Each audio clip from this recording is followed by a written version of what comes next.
Shuhratjon Minchinordan kottej chiqsa aytasiz degan akalarimiz ko'p edi. Qaysi birlarini eslolmadik. Mana sizlar uchun 6 sotiklik kottej topib qo'ydik. Hamma sharoiti bor.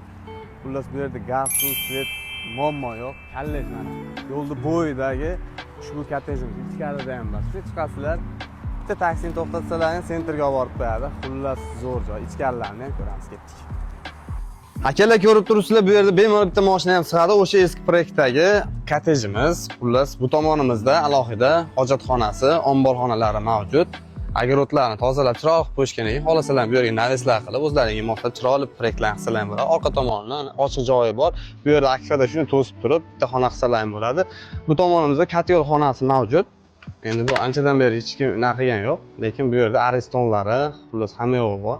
Suv, sovuq suv, muammo yo'q, xudo xolasa. Ichkarilarni ko'ramiz, yuring. Ko'rib turibsizlar, kirganda qo'l yuvadigan rakvinalar, kirganimizda chap qo'lda oshxona mavjud. Bu yerda bemalol ovqatlar qilib, o'zlaringizni moslab, maza qilib o'tirib choy ichadigan joy. Remontlari ham normal holatda urinib ketmagan, yorilgan, chizilgan joylar yo'q. Xonalari ham katta qilingan. Bu mehmonxonasi ko'rib turibsizlar, keyingina bemalol 30-35 ta odam sig'sa bo'ladi. Bu tomonimiz tashqari tomonda, balkonning oldi. Bu baytda bitta xona qo'ysalar ham bo'ladi. Xo'p, kirganimizda mana o'ng qo'limizdan sanuzel kutib oladi.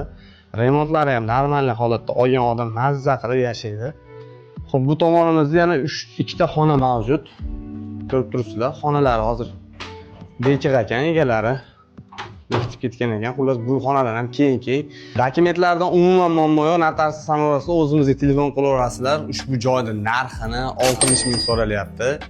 Ozgina sunnatiga o'tib beriladi. Kimga qiziq bo'lsa, telefon qilaverasizlar. Sog' bo'linglar. Kottej olaman degan aka-opalarimizga jo'natib qo'yamiz.